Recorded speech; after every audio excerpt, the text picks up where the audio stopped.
And okay, here's a little bit of an agenda of what we plan on talking about. Again, really informal, ask questions. The more that we make it interactive and the more, if you're stumbling over something, a concept or how to do something, chances are somebody else is too. So we're going to talk about the assessment, risk and protective factors, safety planning, needs restrictions, how to document the stuff, and some additional resources. So I have to chuckle because when I was a kid, I had a poster of Tom Cruise from Top Gun.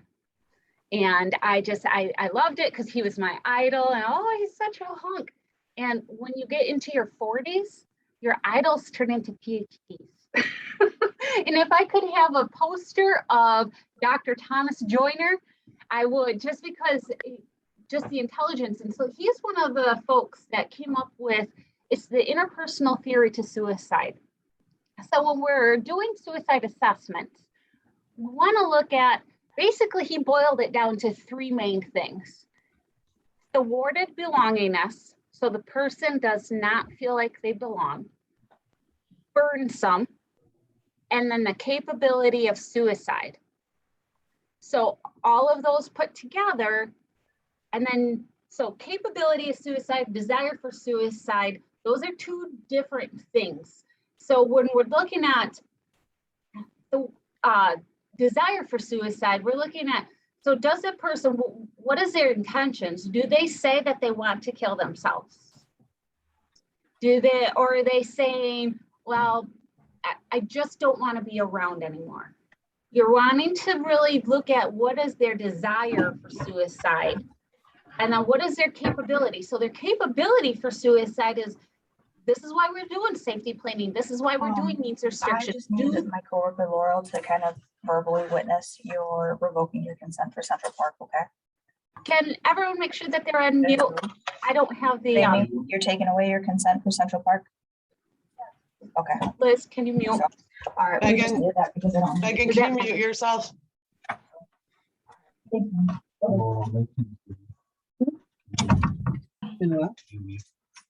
I can't get on there, Shauna. I can't either. No, I did not. Oh, thanks, Megan. Okay.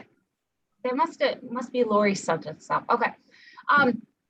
So the capability for suicide, if we're looking at, does the person, do they have means?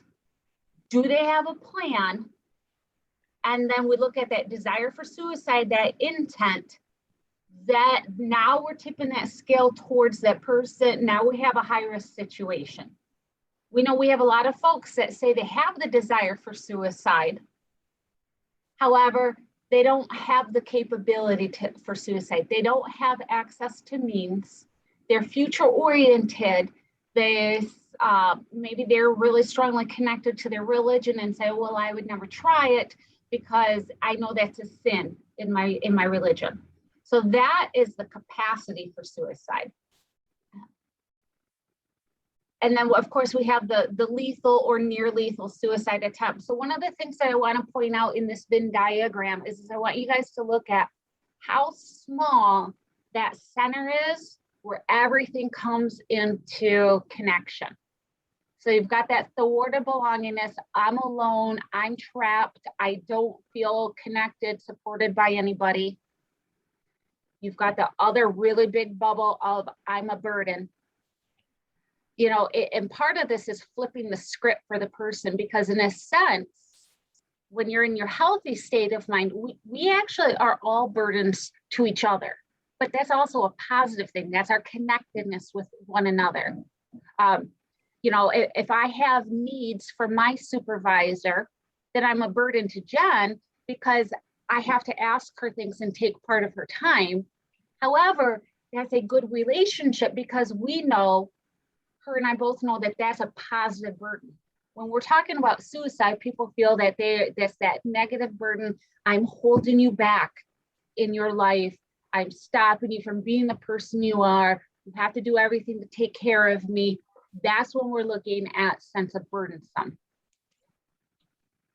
And another nice theory is this 3-step theory. Why I like this one is you know, everything that we do is not black and white, a clear cut. This one helps you with that. And I just want to do a caveat in this, in that just because this has got, it's dichotomous into the yes or the no, there still is that gray area. So just caution. I just want to throw out some caution in, don't look at this too black and white, but this is a pretty decent guide. So number one on there, are you in pain and hopeless? This pain could be either emotional pain or physical pain, because we know physical pain increases depression.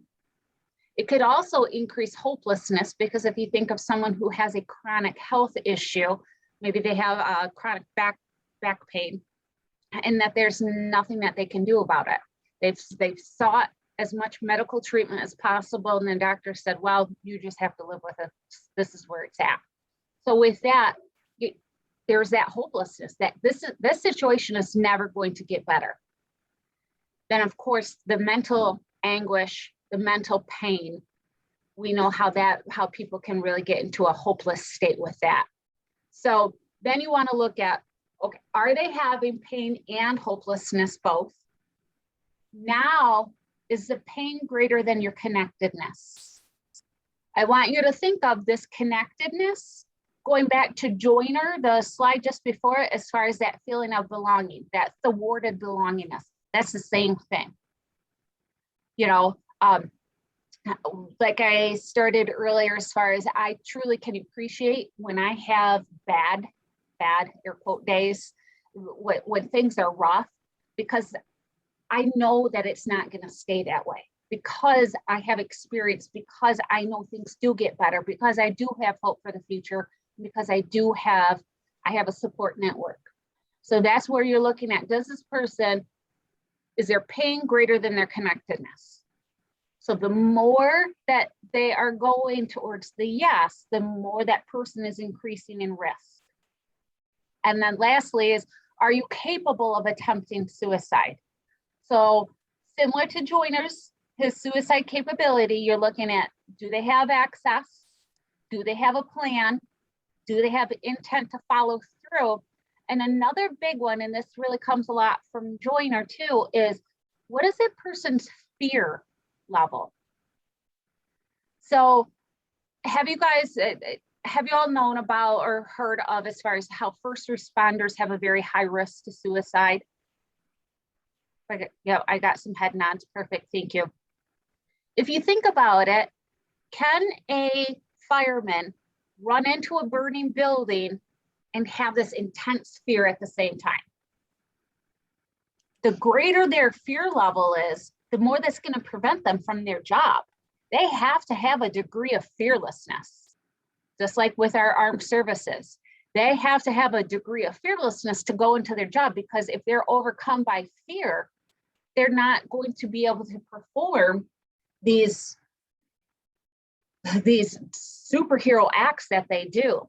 Similar concept to suicide. If you're checking all the yeses on this, and then as through your conversation, you're finding that this person lacks fear of death, now we're really looking at something that's very high risk. Our brain, our amygdala is programmed for us to have this survival fight. And part of that survival fight is a fear of death, because we're supposed to stay alive. That's another reason why you want to find out what the person's fear level is. Any questions on that's all I have on theories. Do you guys have any questions in regards to either one of those?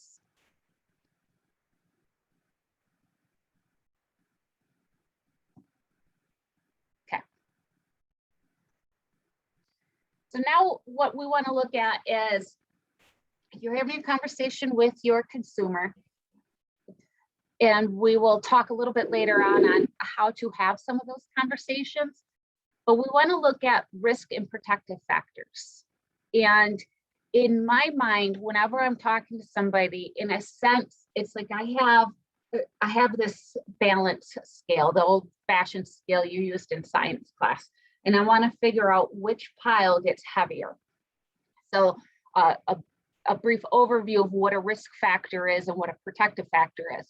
So risk factors are not the same as warning signs to suicide, however, they could be.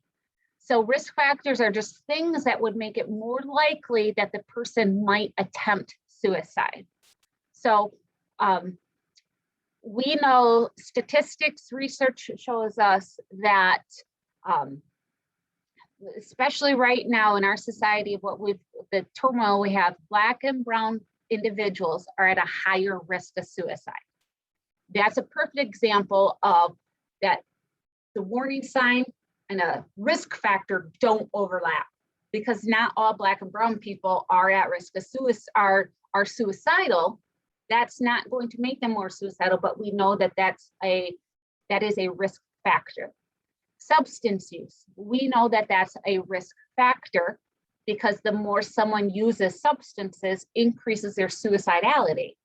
But just drinking beer alone doesn't make you suicidal. For some people it could. And I just want to point out, that's the difference between a risk factor and a warning sign. You might have some that they're not mutually exclusive, but they might overlap. One of the other things that I want to point out is throughout the training, I'm not saying that someone is going to commit suicide or they're thinking about committing suicide. We are in the business of people and we're in the business of language. So the language that we use when we're working with people will make an impact. So what are some of the things that you think of when you hear just the term commit? What do people commit? Crimes, yeah. Yes. And then there's another big one people commit to. Think of religion. They commit sins. So I actually saw it at a conference for suicide prevention, and one of the panelists used the term commit suicide. And one of the audience members got up when it was Q&A time, and she really had a struggle with that because her son had died by suicide. And it's because of the implications that the word commit has to it. So my challenge for you guys not only is to continue to keep being awesome providers that you are, but think about that use of the word commit. Because are you going to unintentionally prevent your person from wanting to talk about it because they might make that connection between committing crimes, committing sin? This is something that I shouldn't do, therefore I shouldn't talk about it. That's the importance of that term. So, and then with risk factors, the more that we can reduce those risk factors, the more we can decrease them, the more that the possibility that they will turn into a protective factor, or they help with that. You can use some of those risk factors to help develop your safety plan. So we want to try to see, we want that pile of risk factors to be less than that pile of protective factors. So we want the pile of protective factors to be heavier. So when we're looking at protective factors, those are things that make it less likely for somebody to attempt or complete suicide. So we know, statistically speaking, we know more women attempt suicide, however, more men die by suicide.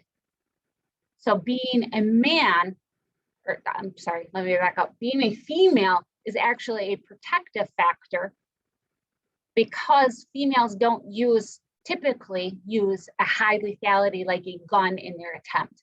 Men typically do, which is why you see more men die by suicide versus women.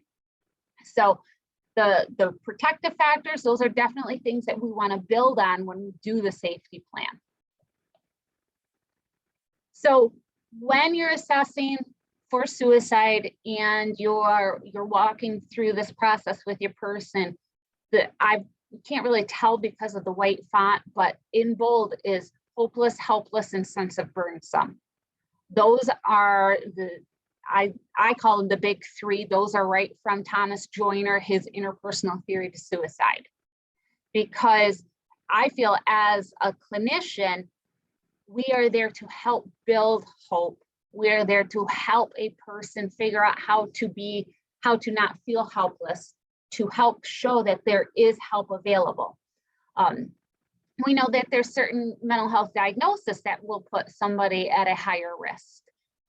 One of the top ones is someone who is having active psychosis with command hallucinations.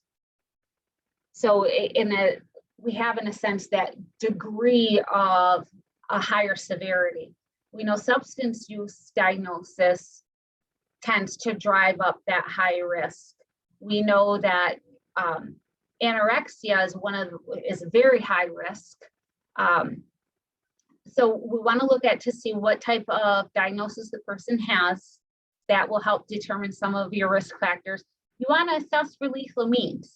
We're definitely going to get more into that, but the higher lethality of means that the person has definitely increases the risk factors. That impulsivity. So if you look back at that Venn diagram, and there was that small little circle in the middle of when a person was actually capable of following through on an attempt. And if they're impulsive, that window is small. So that impulsivity is a risk factor that increases it. Prolonged stress. We know there's changes to the brain that happens. We know that there's only so much stress that a person can experience. And then if you look at especially some of the things that are on there, the examples, harassment, bullying, unemployment, those are all major risk factors. They've had previous suicide attempts. One of the parts with a previous suicide attempt is think of fear. There's that connection to fear. So the more times a person attempts it, it's like practice. You know, you think of sports, organized sports. They have practice to get better so they can win their games. It becomes more routine and easier for them to do each time. Same with suicidality. The more a person has attempted suicide, the higher risk they are because they've been there, they've been through it, and they're practicing. And with each time that they practice, that fear comes down as well.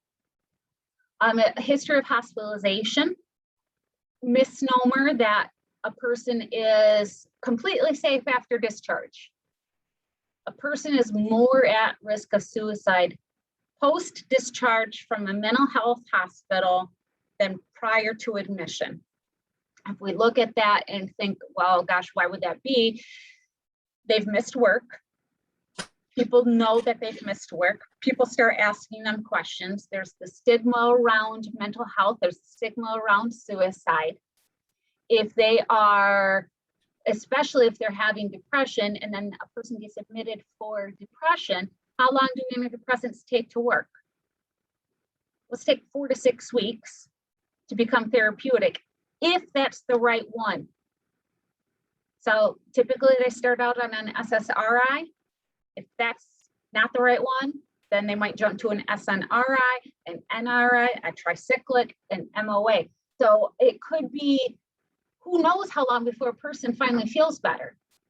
So if you think in that concept of that hopelessness, put yourself in the consumer's shoes and go, gosh, well, I was just at the hospital. I was at a mental health unit. I had a doctor around me. I had all this help, and I still feel the same. Nothing changed. That's going to spike that hopelessness and helplessness up. Family history of it and physical illness. Protective factors. The protective factors help build your safety plan. Means restriction, connectedness, basically all of those risk factors, in a sense, the opposite of. Are they future oriented? Do they have a sense of purpose? Are they telling you there's some of their reasons for living? Sobriety helps problem solving. Are they engaged in treatment? Are they connected with their religion? Oh, I would never attempt suicide because it's against my religion. I couldn't tell Father about that. Those are some protective factors. Now, safety planning, the very first thing that I have on here is that it's brief. So I want you to think about when you're in a state of crisis. One, we know that your brain gets flooded with all of this cortisol. When your brain is flooded with cortisol, your frontal lobe shuts down. That's the executive functioning, that's your decision making, and you revert back to that reptilian part of your brain. That's your survival, fight, flight, freeze. In doing a safety plan, you got to think that person's their brain is already shutting down, so it's hard for them to make decisions. So if you have this lengthy, complicated, multi-step safety plan, it's going to be harder to figure out when they're in that state of crisis and they need it. So keep it simple. You list your warning signs, coping strategies, supports. This, in a sense, is all of the things that we're going to talk about on how to make the safety plan. It's easy to read, it's in their words, and it's a living document. So starting your safety plan, these are the main 1, 2, 3, 4, 5 things that you want in it.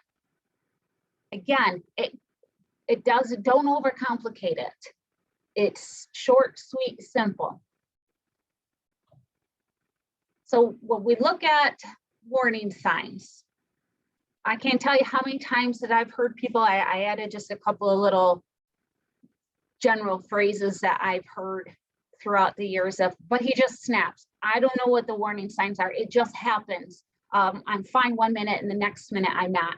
So as the treatment team, especially if you're in that ongoing outpatient basis, you can play that movie backwards with them. You can help them start to see some of those warning signs that they might not necessarily realize.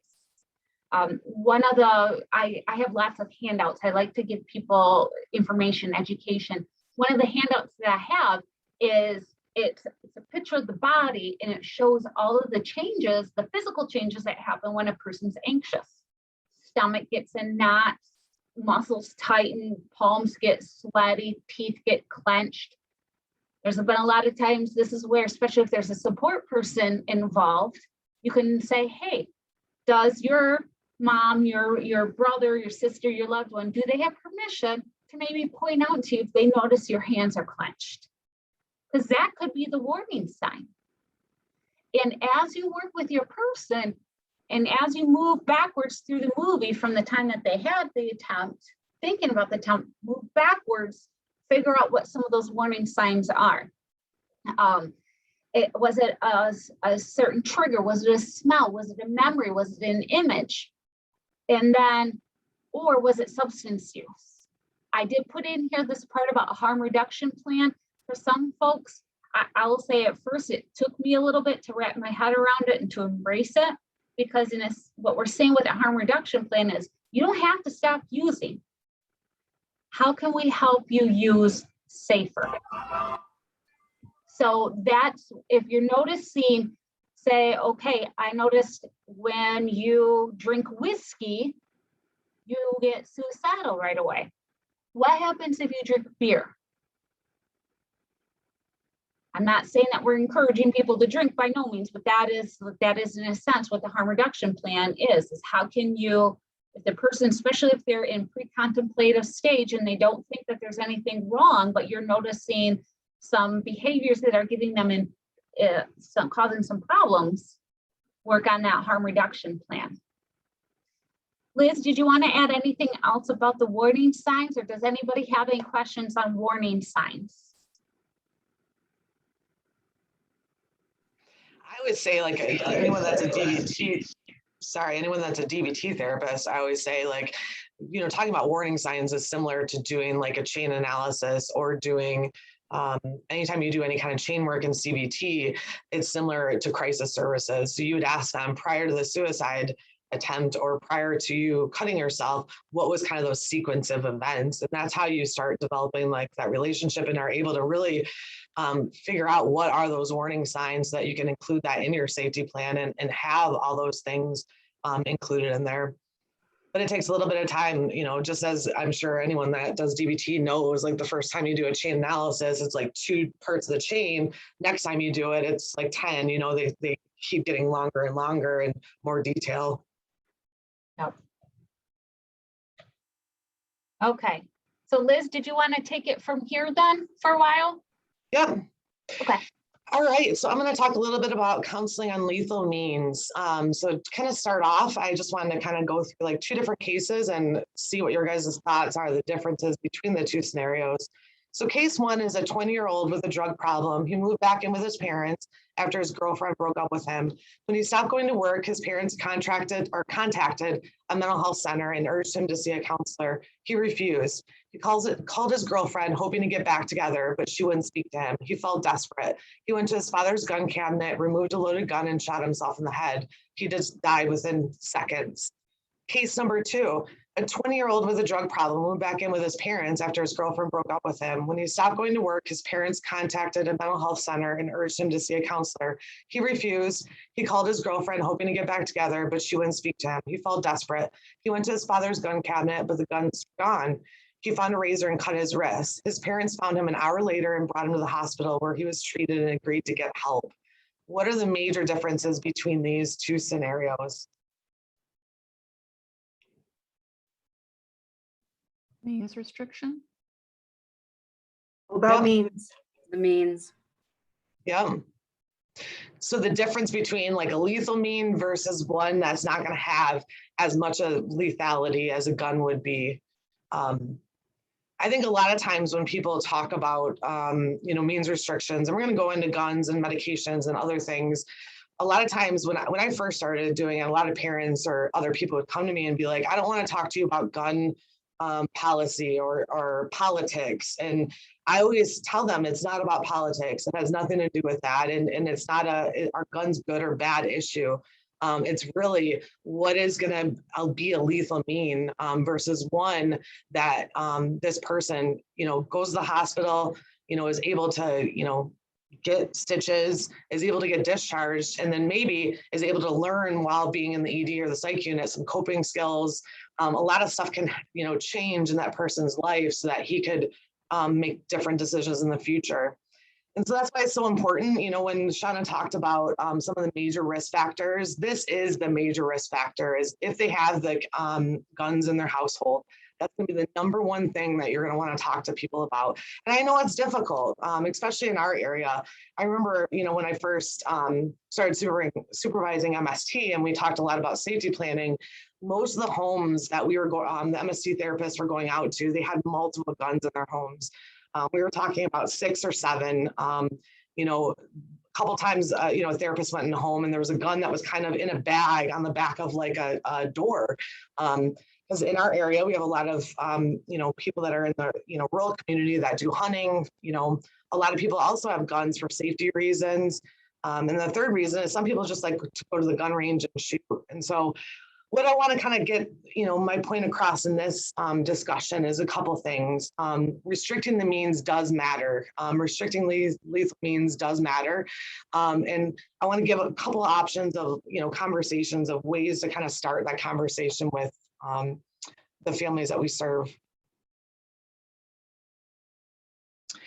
Why I think it's so important is usually the acute suicidal, you know, kind of reaction is very brief. And so there was a research study that was done on how much time passed between the time you decided to complete suicide and when you actually attempted suicide. 24% said that it was less than 5 minutes. Another 47% said an hour or less.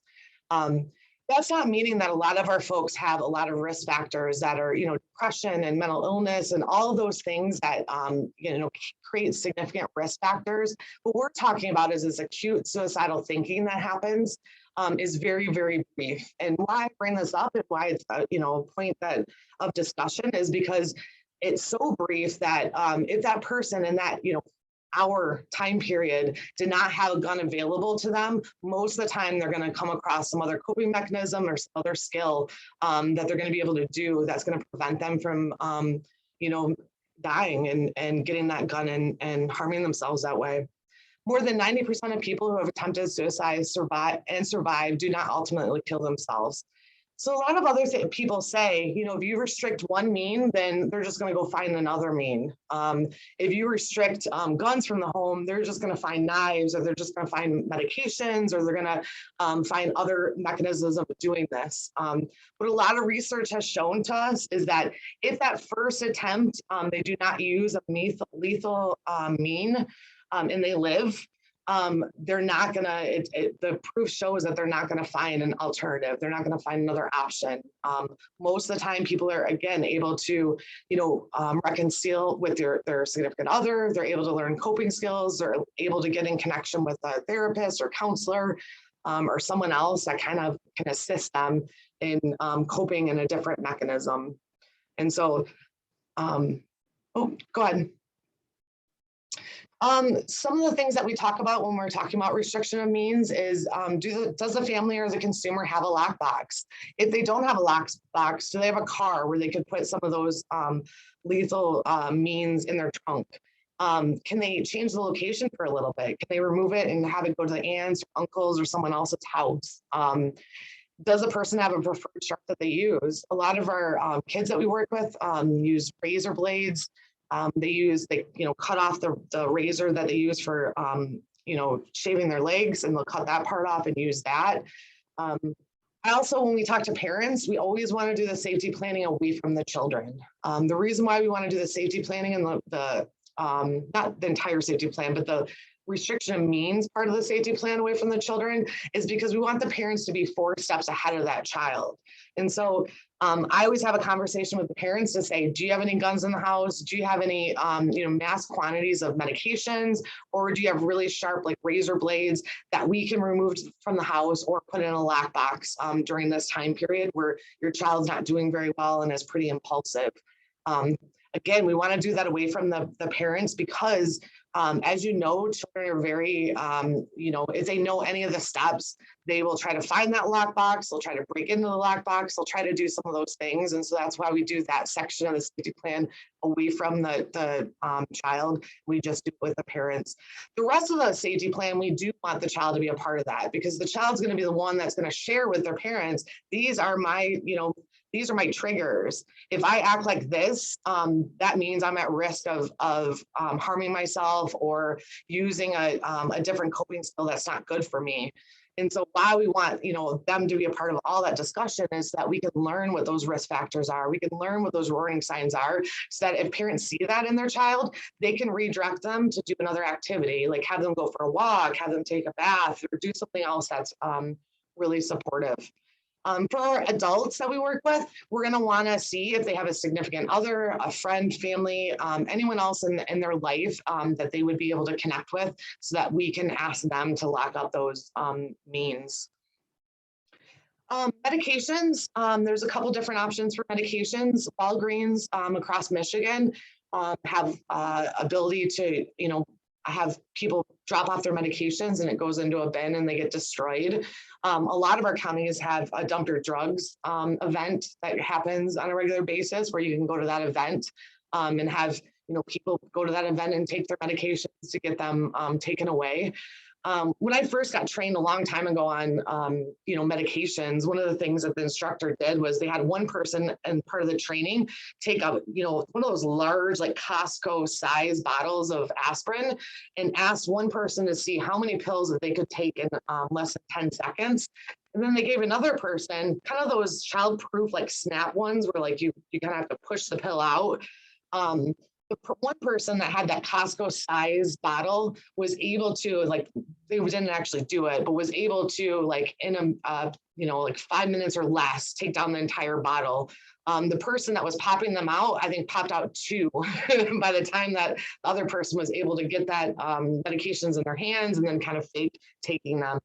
I know growing up, my mom was a nurse, so we always had mass quantities of medications in our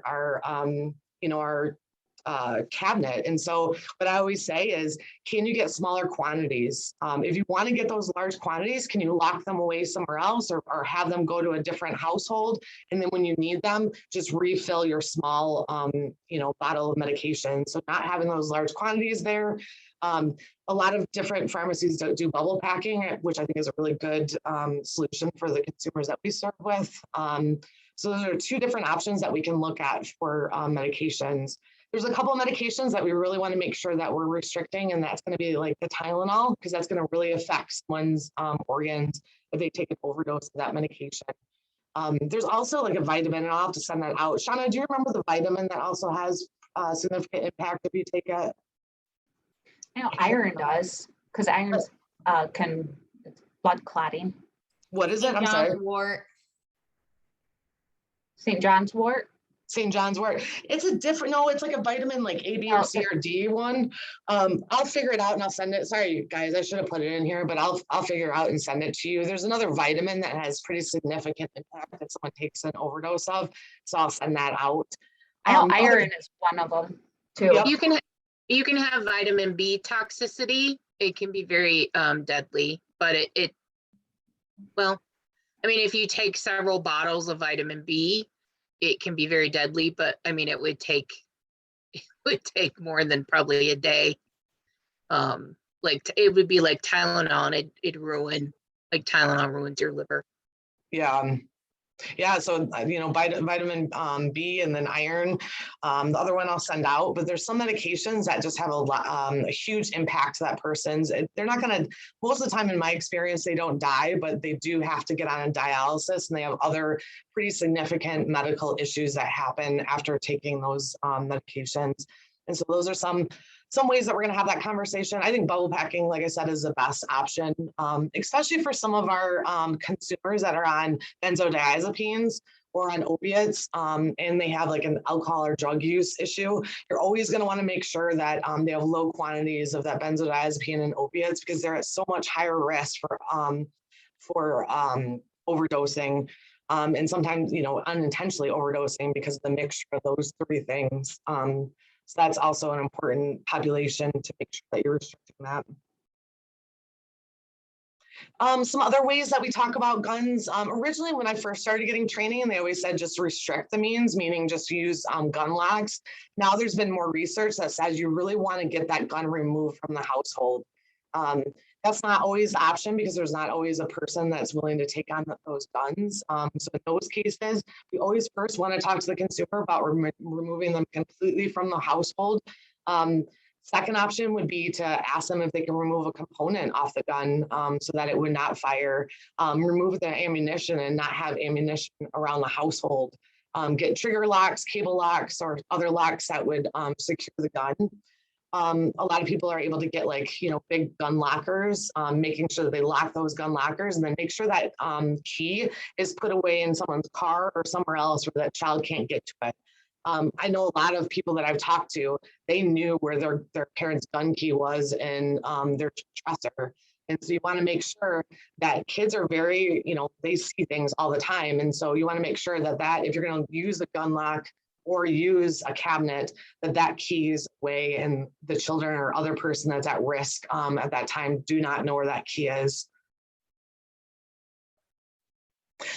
Here's some ways to kind of have that conversation. One way is to say, what some families in your situation do is store their guns away from home until the person's feeling better. For example, with a relative or at a gun shop or self-storage rental. If you have guns at home, I'm wondering if you've thought about a strategy like that. For a lot of a lot of the gun shops in our area, they would not be willing to hold on to guns, and so that's not really an option in our area. And also for our consumers, self-storage might not be an option. It might be if they have one already. So that might be one thing, but I would first ask them, do you have a friend, family, or someone else that can remove that gun?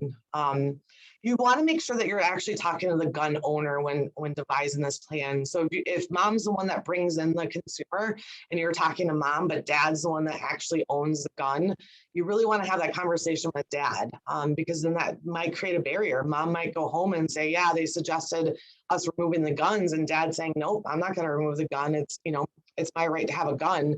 And so you really want to make sure, who's the gun owner? Can I get a release? Can I talk to that person? Can I have that conversation with them?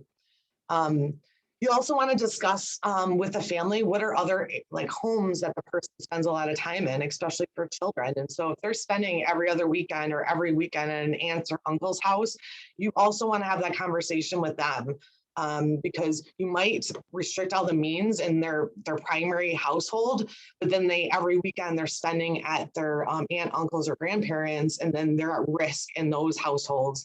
And so you really want to have that discussion with, or if the parents are divorced, make sure that you're talking to both the mom or dad or the guardians at both places.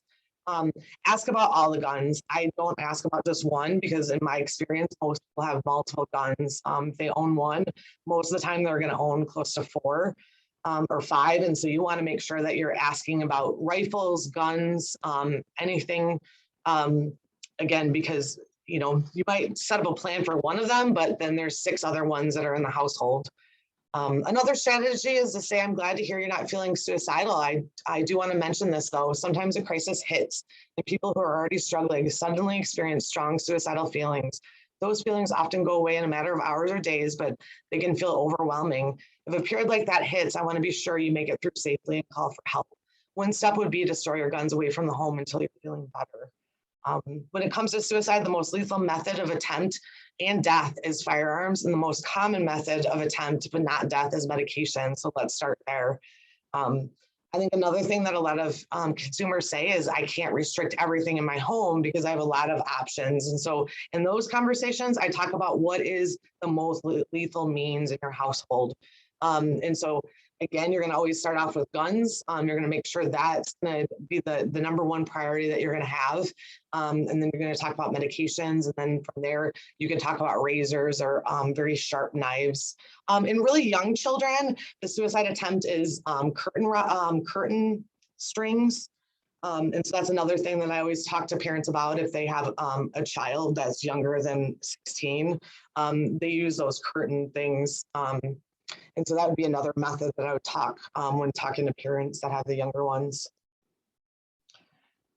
All right, coping skills. Some of the things that we talk about when we talk to consumers is what internal coping skills do you have? Can you, when you're kind of going down this rumination of feeling like you're useless or unlovable or having all these really negative thoughts, what are some ways that you can stop thinking that way? Like have a thought stop. Doesn't mean putting in a stop sign and having them in their mirror have that stop sign, so when they see that, it's for them to know that they need to stop ruminating and think about something else. I think a lot of our folks need help with problem solving, and so discussing with them what are some effective ways to deal with problems that you have day to day. And so when they do have to deal with a problem, that they're able to do it a little bit more effectively each time. External coping strategies, you're always going to want to ask them what are things that they really enjoy doing. For a lot of folks, I always say this in every training I do, I'm not a yoga person unless it's goat yoga. I could do goat yoga, but yoga would be just so boring to me. I would be ruminating about my grocery shopping list if I was doing yoga. So you want to make sure that you always figure out from them what is helpful for them. What physical activities would they like to do? Do they have any pets? Do they have any other hobbies? The other thing, and Shauna mentioned this earlier, is that sometimes coping strategies change. And so it might work for them for a couple weeks, but then when you talk to them, they might have had a situation. And so when you're doing that, kind of doing those triggers and talking about that sequence of what happened prior to them, self-harming or prior to the suicide attempt, I would talk to them like, did you attempt these coping strategies? And if so, what didn't work about them? How do we want to change those so that they are more effective for you and they're actually working for you and calming you down in these situations? The other piece that we always want to make sure is that if it's a child, that the parents know what is triggering for their child and that they're responsible to kind of help that child divert into a more successful way of coping. And so if they're seeing their child kind of get red in the face and clenching and kind of, hitting the walls, doing some of that stuff, talking to the parents about how can they intervene earlier to kind of get them to do another activity with them, like walking or playing a game or watching a movie. And so with children, you're always going to want to get the parents on board to kind of work with the kids on those coping strategies. Support people, make sure that anytime you put someone in a safety plan that we're getting a release of information for that person, and make sure that person knows that they're part of that person's safety plan. What you don't want to see happen is that you put in there that Uncle Joe is going to be that support person for Samantha. And then you find out the next time you have therapy with her that Uncle Joe is actually very abusive and isn't very nice when talking with Samantha. And so you know that person is not a good person to put on their safety plan. The other thing is we want to give that role to that person. And so if we decide that Aunt Sue is like a great support for Samantha, we want to say to Aunt Sue, this is what Samantha really needs from you in this situation. Are you able to do that? I always say that when I talk to my husband, I have to tell him, I don't want you to problem solve. I just want to be able to vent. We have to do the same thing when we put people in the safety plan. We got to make sure that we put in what their role is, that they understand the role, and they're going to be able to provide that for that person.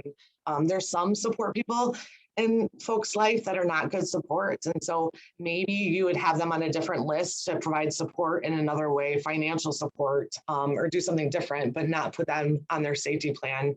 For a lot of our folks, they might not have support systems. And so one of the tasks in therapy or case management is to kind of talk to them about, would you be willing to, attend a church and get to know someone? Or how about we do some skill development to attend a support group and start meeting people, working with them on developing friends and keeping friends. Because a lot of our folks do struggle in this department. The professionals, we're in the process right now of actually asking PCE to put into our safety plans all of the main numbers that we put on every single safety plan. So hopefully that'll happen in the next couple of months. But until that does, I always recommend putting in the safety plan that you're always going to put in CMIT availability and what either the 1-800 number for our agency or our local agency number. You're going to let them know that CMIT is available 24/7. I'm always going to put the newest National Suicide Prevention Lifeline in there and then the text line in there. If you're working with someone that's in the LGBTQ community in their youth, I would always put the Trevor Project line on there. They have a really good support system. And actually, the LGBTQ population is very high risk for suicide. And one of the biggest prevention for them is having supportive people in their life that kind of can relate to them.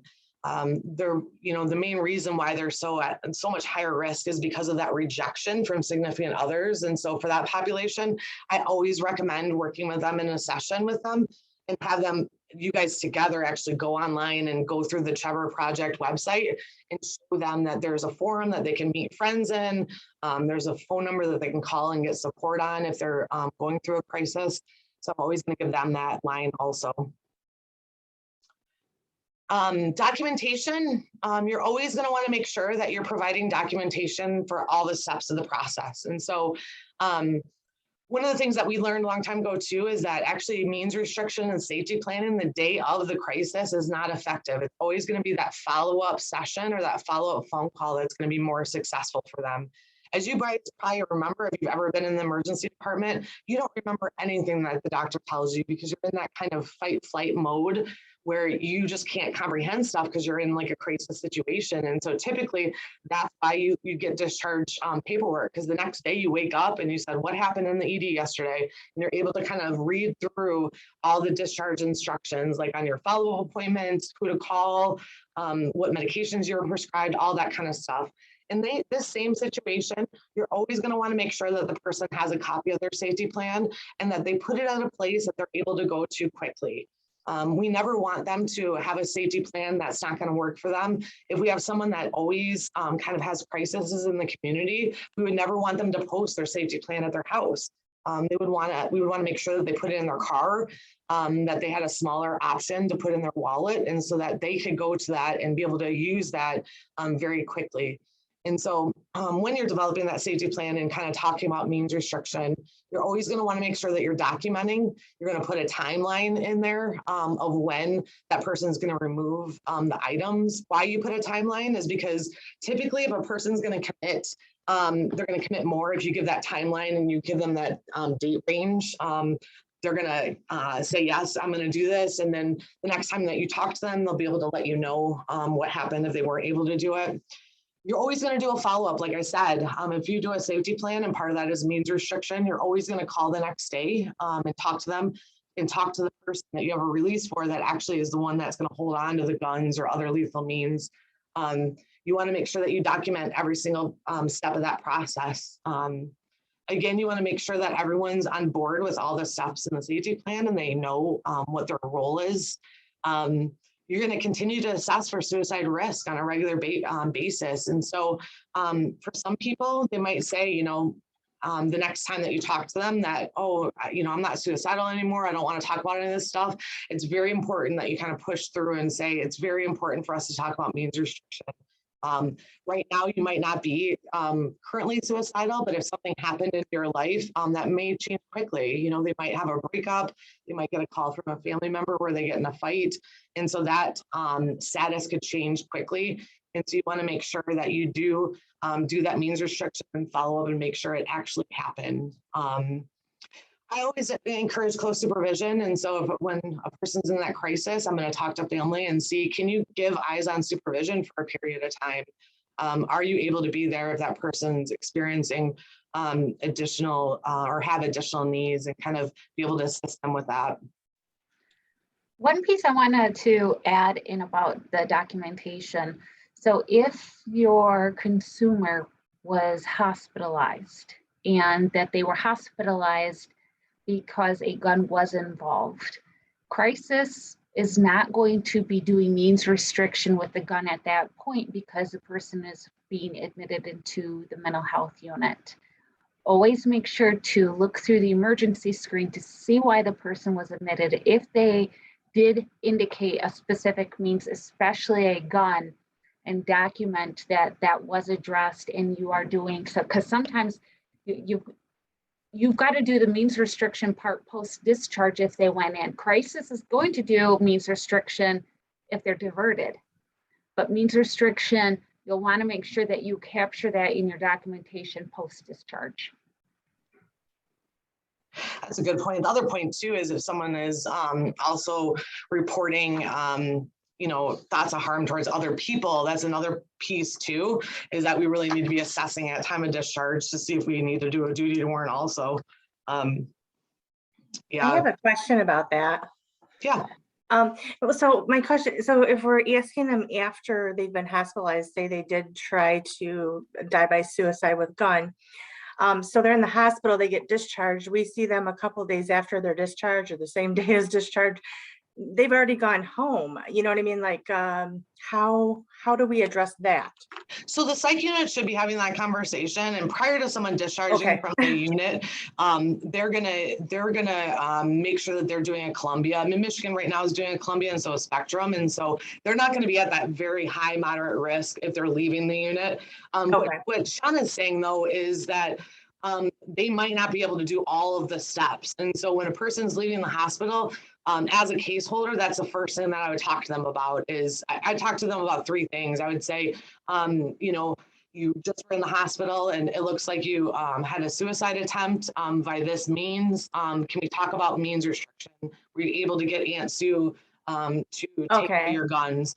I just kind of want to know that it was addressed before, like we're seeing them after. Yeah. After that. It's going to be I would addressed. assume it would be, but just. Yeah, it's going to be addressed in the psych unit, but you guys are always going to want to have that follow-up conversation.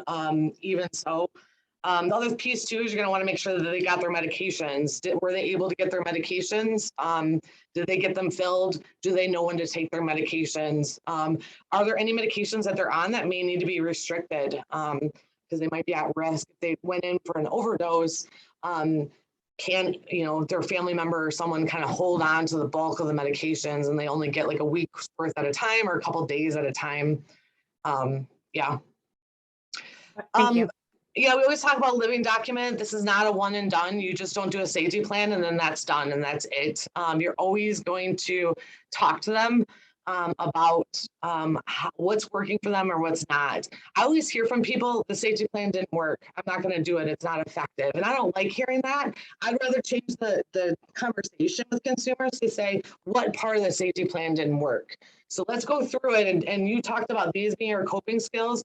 Did you attempt number 1? Yes, I did. Was it helpful in the situation? Yep. Okay, we're going to keep that one on. What about 2? You're going to go down, and it's going to change the messaging to what part of the safety plan didn't work and how can we change that to make it work for you now. What did you learn by the last crisis that you had?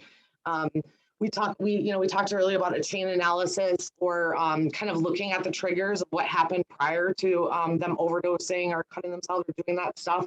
You would do the same thing. If in between the time that you saw them, they had an attempt or something else happened, have a conversation. What led up to that? Last time we talked about this, we did a chain analysis. Let's pull out that last one we did. Was there anything different about this one? What can we add in there about, your physical symptoms? What happened? Was there any family around that you could have sought help from? Or can we ask those family member to step in when they're seeing you that way? But you're going to change that safety plan on a regular basis. It's going to always change. It's never going to stay the same. Making sure that you get signed consents for all the support people that are in the document. Make sure that you're revisiting anytime that there's been a major crisis, there's been an overdose or hospitalization, and make sure it's a collaborative process. But I always, in the CAMS approach, which is a therapy approach with working with people that are suicidal, what they recommend is actually, if you're face-to-face with the person, that you give them the safety plan and you actually sit behind them. Not behind them, directly behind them, but next to them, behind them, like a little bit behind them.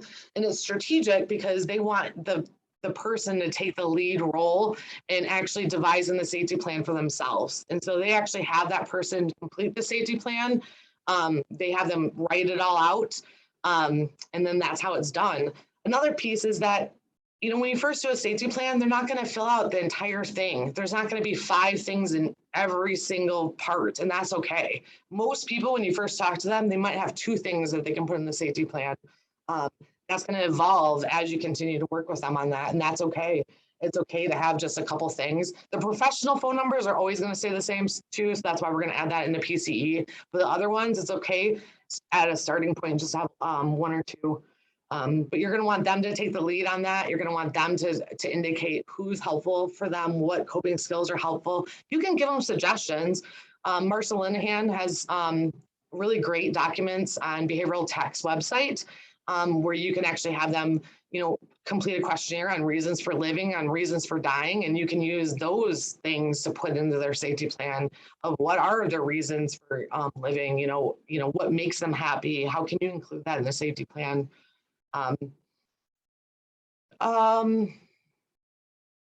This is just, some of the options that we have. I'm a big Clubhouse person because I think a lot of our folks struggle with having supports in their life.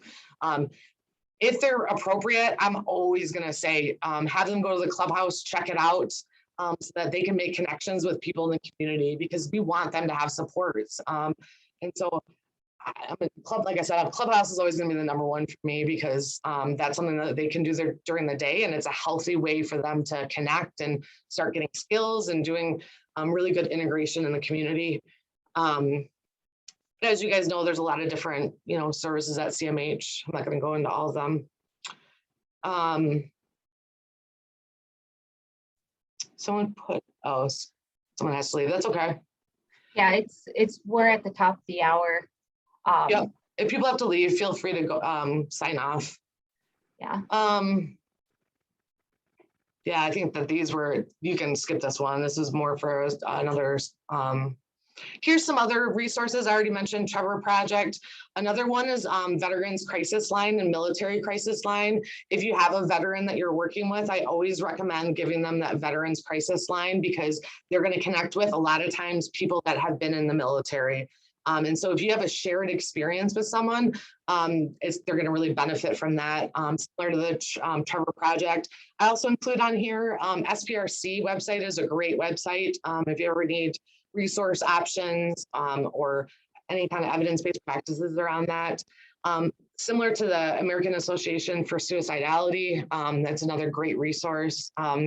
in our area, if you have a person that has had a loved one die by suicide, I would always recommend connecting them with Barb Smith at the suicide prevention. What's the rest? Resource network Suicide Prevention Resource Center. Barb Smith is great. She's a great advocate in this community, and she monthly has a survivors support group. And so I would recommend that for anyone. And then here's some other ones. Another one that I think is great is the Virtual Hope Box. It's an app on both Droid and Apple that you can download, and it has pretty much all the different sections of a safety plan in there. And you can go in there and put those things in. I always give a caveat: if you're working with kids, you don't want them to upload pictures of their significant other because that might trigger them in the future. And so one part of the Virtual Hope Box is to add pictures in that bring them joy, like from vacations or other things. And so if you're working with a team, do not put pictures of their significant other, because that's going to be a big risk factor in the community for them. But that's a really cool one. And then always my strengths. I recommend if you're doing a safety plan and they say, I don't have coping skills, say, let's get on your My Strength app and let's look at some options for you so that you get them into practicing going on My Strength and actually using that. It's a really great, for staff included, you guys all should be on My Strength and look at some of the great supports in there because you guys all, work with this population and you need support yourselves. So I hope that you guys use those resources yourself too. But that's all we'll send this PowerPoint out. I'm gonna also send some data stuff out if there's people that are interested in data. I'll send those out too. But any last minute questions? My one request is I did not